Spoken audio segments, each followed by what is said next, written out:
tu dis que c'est un processus difficile, semer d'embûches pour l'enfant, pour amener l'enfant à comprendre ça, à lâcher un peu cette représentation figée de la science, mais j'ai l'impression que ce qui est encore plus difficile, c'est pour l'adulte, l'enseignant adulte, d'arriver à lâcher ça. Ouais. Et même pas qu'enseignant, enfin l'adulte en général. Mhm.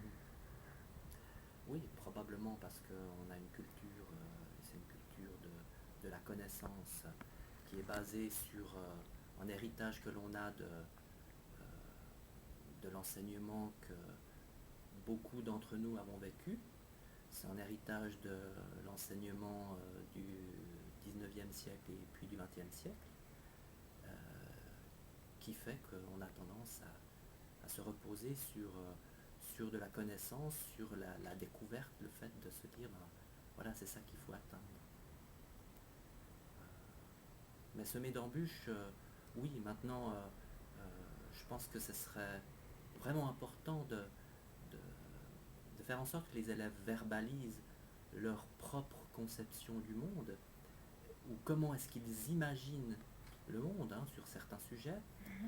Donc ils vont formuler des idées, ils vont formuler des formes de thèse, à quelque part, leur propre thèse.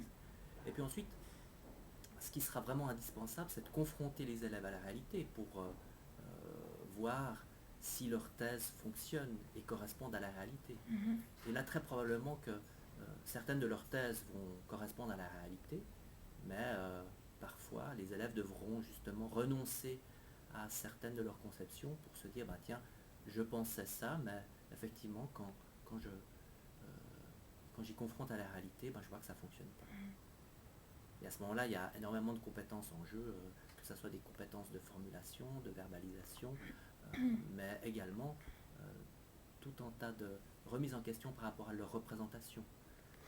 C'est peut-être uniquement non pas leur connaissance qui doit être remis en question, mais la manière dont ils se représentent cette connaissance. Peut-être que la manière dont ils se représentent la connaissance dans leur cerveau, c'est peut-être ça qui ne joue pas et qui ne correspond pas à la réalité.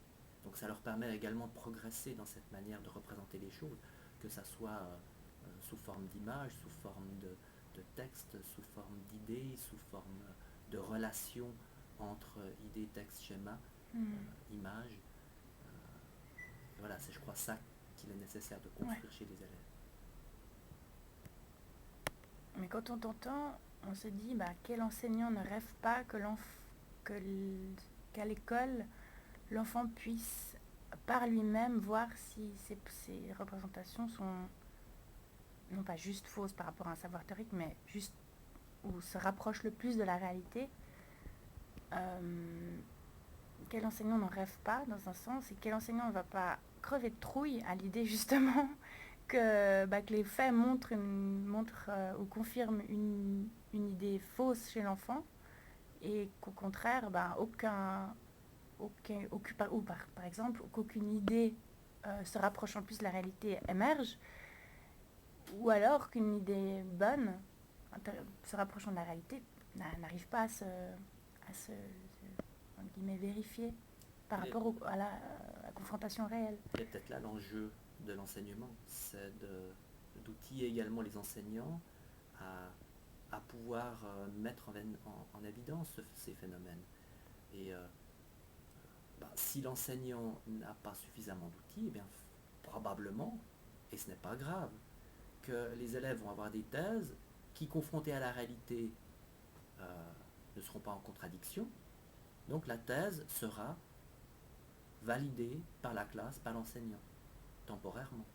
Temporairement parce que ça sera peut-être plus tard dans la scolarité de l'enfant que cette même thèse va trouver par une confrontation avec la réalité, mais d'une autre manière, que cette thèse va être réfutée. Mais sur le moment, effectivement, et c'est le fonctionnement de la science, tant qu'une thèse n'est pas,